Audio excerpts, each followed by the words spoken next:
Hey, hi, physios. So actually, it's a good news when it comes to Canada for physiotherapists because you're all healthcare professionals.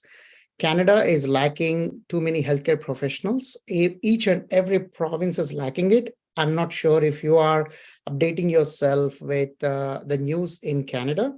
So Canadian news, I mean, if you are updating yourself, you must know that even there's an immigration there are immigration officers from a province who are coming to India, to Bangalore, to hire nurses from India directly. So, of course, they are cut shorting all the, what do you say, the processes, and they want to hire as many healthcare professionals as they want. So there is a dire need of all the healthcare professionals, especially the physiotherapists as well.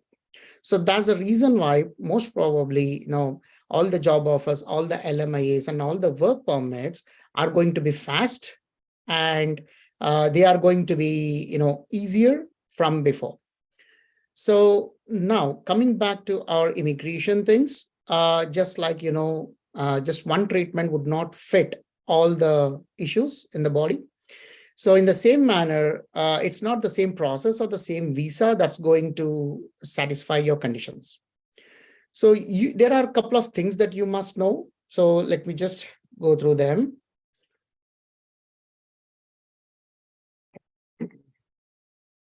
So as you know, you must need either the bachelor or master, a doctor of physical therapy, in order to clear your PCE written component and become a resident physiotherapist, which Ravneet and Ruchi has been explaining up till now. Now, these are the scenarios generally we come across when it comes to the physiotherapists. So that's the reason why even the visas would be different. Let me just give you a quick explanation about them. So first of all, are you single or married? Because if you are single, then there are a couple of things where you will add up a couple of points more in the immigration system. But if you're married, probably you might have to give a couple of points to your spouse. But it also again depends who your spouse is. What is their profession? Is he or her a physiotherapist, a yoga master, or at least healthcare professionals? If they are not healthcare professionals, then what are they? What is their profession? Because there are a couple of professions which are needed in Canada. It's urgent need that they are needed in Canada. So if they come into that list, then obviously the immigration will be a lot more easier than you expect. Then age factor. The age factor, if you see the 29 or below, will get full points for their age. If that is 30 to 38, then probably you might need LMIA job offer. LMIA job offer is nothing like it's like a H-1B visa for USA.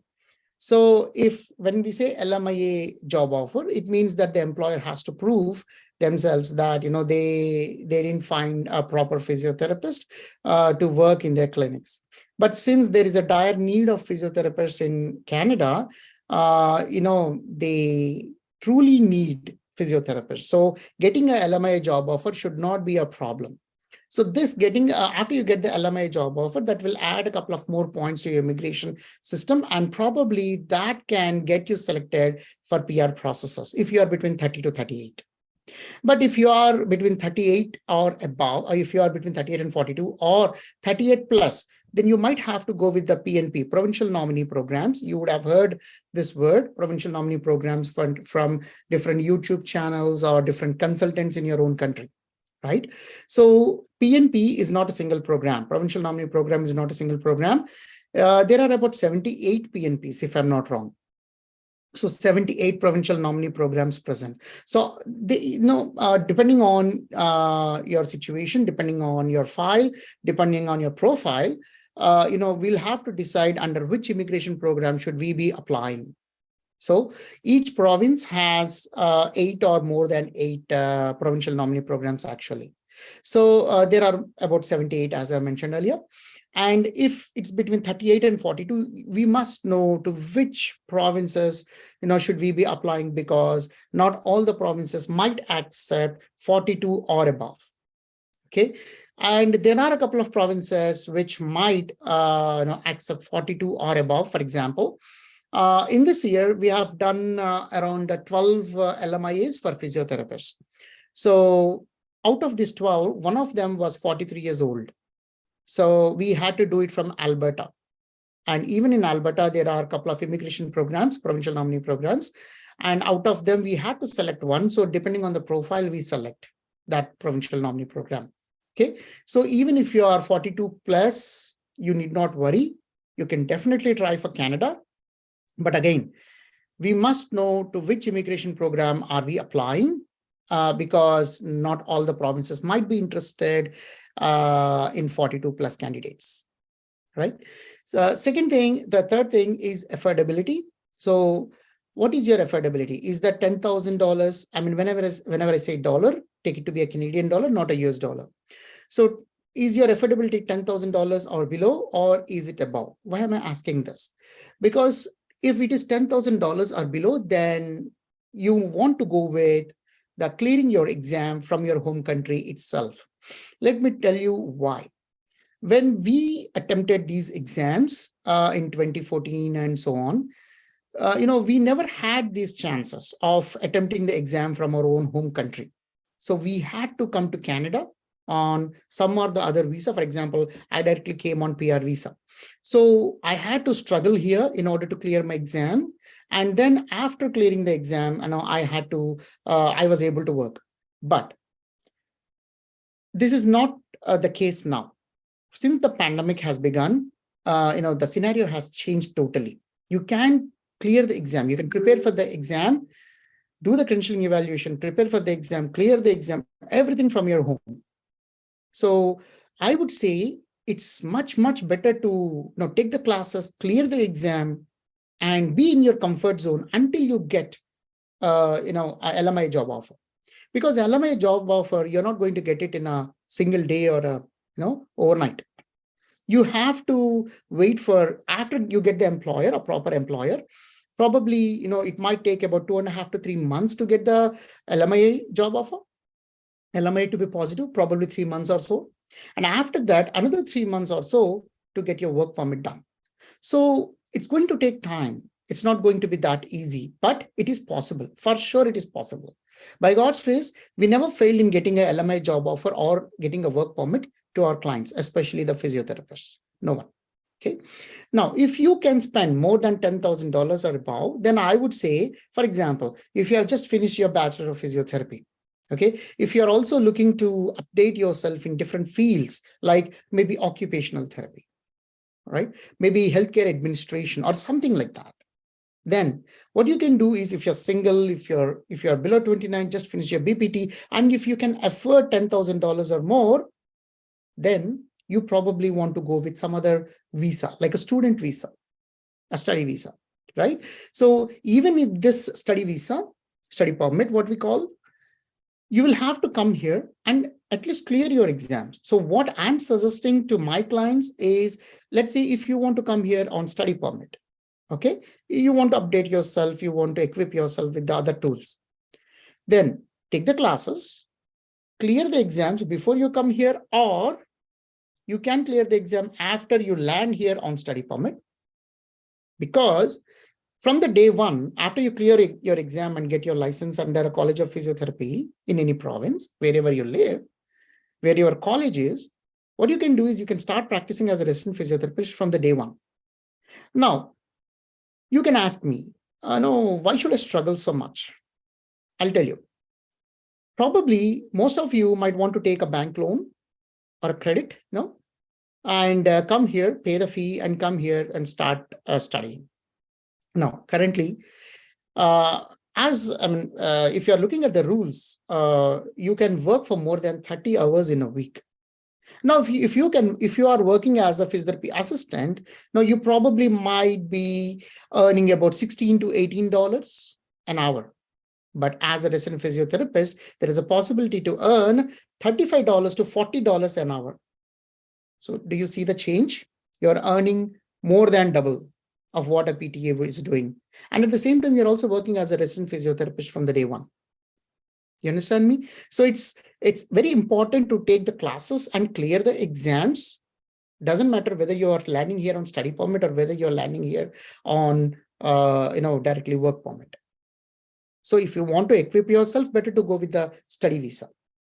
If not, then let's say if you have started your own clinic, or if you're in the mid of your career, then if you are about 34, 35 or more than 35, then better, you get the work permits first, get the job offers, get the work permits, and then from the day one, you land here in Canada, you can start working as a resident physio, right?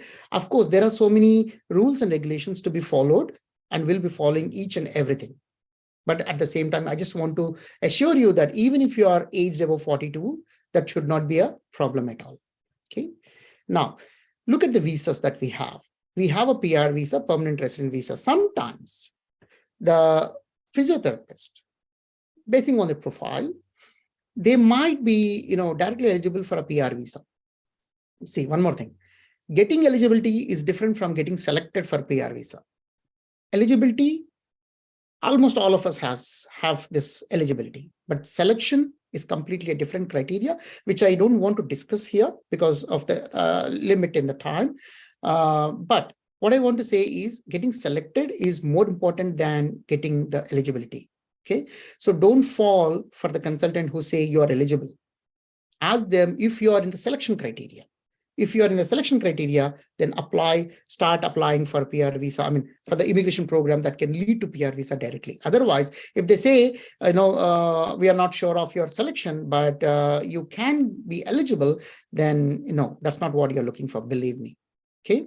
I have come across hundreds of physios who have been waiting for years now because of a wrong I would say misguidance from the consultants, because the consultants were not licensed under the Canadian Immigration Department, okay, under the CICC. Now, second visa is work permit, what we have already discussed. So we will be getting you the LMIA job offer and then the work permit. So with the work permit, you can land here. If you're married, your spouse is going to get the open work permit. If you have children, your children, we can apply for study permits for them, and that should be okay. That is easy once you get the LMIA job offer. Okay, and the work permit. Now, study permit, as I mentioned earlier, if you are below 29 or at least below 34, and if you want to equip yourself with the latest tools or in like occupational therapy or healthcare administration or anything, then you can come here on study permit if you can spend more than $10,000 per year. Okay, and coming to visit visa, there are a couple of things which you have to know. Yes, a person on visit visa, if the person gets a good LMI job offer, that can be converted to work permit, but I would not advise it because, there are many rules and regulations that we have to follow again. So again, I cannot discuss it here, but what I would say is if you have a visit visa and, you're coming here on a visit really, and by the time if you're getting a LMI job offer, that's a different scenario. But don't come here on a visit visa to turn your visit visa to a work permit. Okay, and this is again an issue that we have to address, because many consultants are sending the people here on visit visas. They are just being lied, saying that you can get an employer there if you are on visit visa and you can convert it to work permit. That's not true. That's not easy. Okay, that's not true. That's not easy. Next one is spousal sponsorship. If you have your spouse here in Canada, if they are a PR or a citizen of Canada, they can sponsor you. When they are sponsoring you, you do not need any proofs. What I mean to say is you do not need any qualification and eligibility criteria like your study or your education or your license or anything. Okay, but truly they have to be a spouse. That's all. And last one is investor visa. A couple of us probably are already employers, right? In your own country, you have your own clinic, you have might have hired people, healthcare professionals under you and all that. So what you can do is, if you don't want to waste time, what you can do is you can invest here on a clinic. There are clinics which are coming up for sale because the physiotherapists are getting retired. That's what I'm saying. Because the physiotherapists are getting retired, there are dire need of physiotherapists here in Canada. So what you can do is you can buy a clinic here, and you can invest in buying the clinic and get an investor visa, and you and your family entirely can move to Canada on work permit first. You can invest the clinic, you can start the clinic, but you cannot practice in the clinic until you get your license. Then what to do with the clinic? You can hire the physiotherapist. You're an investor here. So you can hire the physiotherapist until you get your license, right? After you get your license, you can start practicing in your own clinic. This is also a possibility. I just wanted to let you know. Now, the last one is contact us. So here I would want to tell you that, I and my team are 16 people. Just 2 days ago, we hired one more. So we are 16 people in our company. So we have two companies, Falcon Immigration and as well as Falcon Sourcing. So here with the Falcon Immigration, we take forward all the immigration matters, whatever the visa is, we can do it. And we are completely legally licensed to practice all this immigration, Canadian immigration. And one more thing, I do not do immigration to any other country other than Canada. I'm exclusively licensed only and only to Canada, and I just practice Canadian immigration. Second thing is we also have another company, a recruitment and sourcing company, Falcon Sourcing, where we can recruit people. So we'll get you the employers through this Falcon Sourcing, and through Falcon Immigration, we do the work permits and the PR processes. Everything would be done under a single umbrella. And now we have joined hands and with Ravneet and his team with this PCE Final Frontier. So we have promised them that we are going to do all that we can do it for their students. So you are in safe hands with Ravneet and his team. And after you clear your exam, so we are here to guide you. And one more thing, even for your spouse, we can help you with the recruitment with our Falcon Sourcing. You can just visit the website. And for the first time, if I'm not wrong, for the first time in the history, you have a customer care for Falcon Immigration. Okay, so I'm so sorry. The phone number is 9966 Canada, CANADA. I'm so sorry for that. It's a spelling mistake. So 9966 226232. That is the number that you can call between 10 a.m. and 5 p.m. Indian Standard Timings. And my team will help you with all the, they can answer all your questions. So if I'm not wrong, this is the first time you have a customer care for immigration. Okay, and Falcon Sourcing, you can email us with Falcon Sourcing and we'll try to help you out. Okay, thank you so much for giving me this opportunity, Ravi.